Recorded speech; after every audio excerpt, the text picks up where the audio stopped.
السلام عليكم ورحمة الله وبركاته. أداكم طبخة جديدة مع الطبخ مع سلوم. الطبخة هذه طبعا طبخة هندية جبناكم إياها من الهند، وهي عبارة عن برياني دجاج تعلمتها في الهند. بإذن الله أنقل لكم إياها وتنال على إعجابكم بإذن الله تعالى. بعد ما صفينا أو بعد ما طلعنا البصل المقلي الآن نضع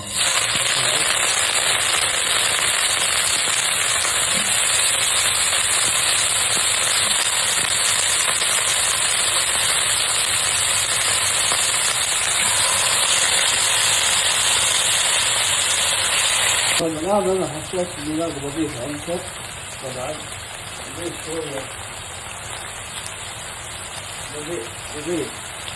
أضيف شوية كزبرة وشوية من البصل اللي قريناه. طبعا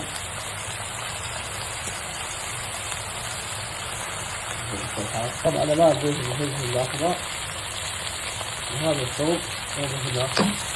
الآن أضيف البهارات. البهارات طبعا أي بهار أنت حابب إنك تضيفه في الطبخة. بهارات الدجاج طبعا عندنا طبيعي، كركم، كمون، طبعا أي بهار أنت حابه يوجد في هذا الأكل تضيفه. هذا اللي بيكون ليمون أو برتقال لهذا الطبخة. نقلب نخليه يتثبت في الزبادي. فهمت كيف؟ نخليه يتثبت في الزبادي.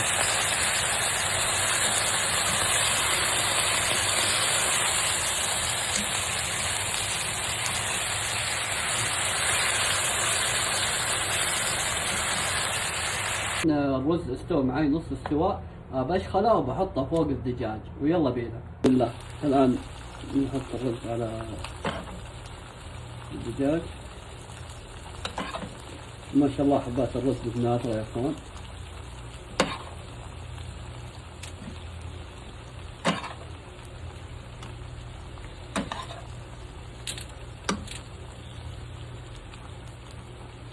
طبعا الحين ايش نسوي؟ نحط شوي من البصل والكزبرة عليه، نحط شوية ملون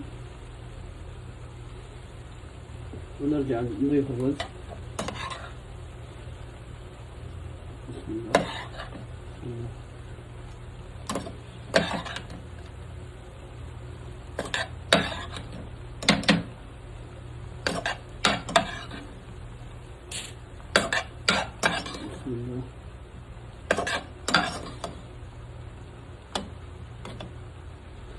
صلاة النبي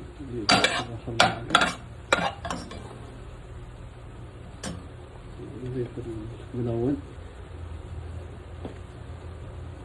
ونضيف هذا الشيء الجميل عليه.